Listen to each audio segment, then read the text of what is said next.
Assalamu алейкум, Ош Туракчай каналы кандайсыздар жакшылар? Бүгүн 4 январь 2025 жыл. Бүгүн биз силерге Ош шаарыбызды караштуу Жапалактын кең сайынан 227 кварталдан ушул 6 соток болгон жерибиз сатылат. Келүү дарегин айтып өтсөк, тараптан келе жаткан болсоңуздар, Актилектин айланпасынан Мамуров көчө менен Реконструкцияланган көчө менен келе бересиздер. Бул жактан Жапалак мектебин өтөсүздөр. Деуга 12 маршрут каттан Пенешкасына келесиздер бул жер. Ошондой эле Ноокат Кызылкая Баткен тараптан келсеңиздер дагы ушул жерде ориентир аласыздар. Бул жерде мына чоң канал бар, мост. Азыр бул жерде расширение болуп аткан учур. Ноокат Кызылкаянан келесиздер, мына жол менен туура жүрө бересиздер. Айткан жол менен эле туура келдик. Мына бул жактан келесиздер. Бул экинчи дробилка окот текстилдеги. Немедеги, Кеңсайдагы. Бул жактан бунун нарагында биринчи дробилка, экинчи дробилка өткөндө могул жерде мына пеноблок чыгарган завод бар. Ошонун эле туш тарабы болуп калат. Мына өзүңөр көргөндөй эле жери өтө сонун жерде жайгашкан. Өтө бийик жерде, пас эмес, чуңкур эмес, сел алып кетет, суу алып кетет деген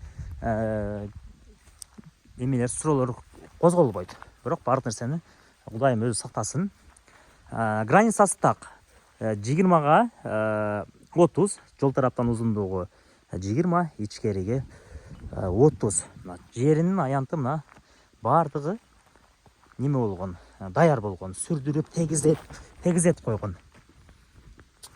Границасы мына казыктары турат. Мына жерден казыгы. Бул казыктан ошо бул жакка болуп калат тегизден.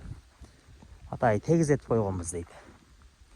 Тегизет койгонбуз, чтобы үй салганда дагы дейт, жер отуруп турат дейт. Анан фундаментти куйгандан кийин эле дейт, мына кайра эле ушу топуракты эле тутуруп алат, салып эле болот дейт, экскаватор менен. Эми аны дагы өзүңөр сүйлөшүп көрөсүздөр. Сүйлөшүп келип көргөнүңүздөрдө неме бул жерде мына экинчи белгиси.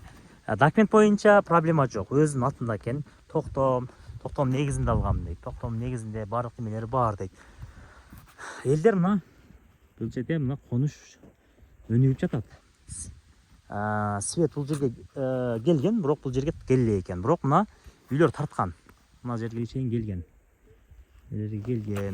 Салбаралыкка коюлган. Бир 500 метр зым менен тартып алсаңыздар болот экен. Суу маселеси жазында Кудай кааласа мэрибиздин айткандай чечип берет. Суу дагы келет туугандар. Андыктан шашылыңыздар, келип көрүңүздөр. Баасы жана эс номер описание жазылуу. Кыймылсыз мүлкүңүздөр болсо биздин Ош Туракчай рекламага кайрылыңыздар.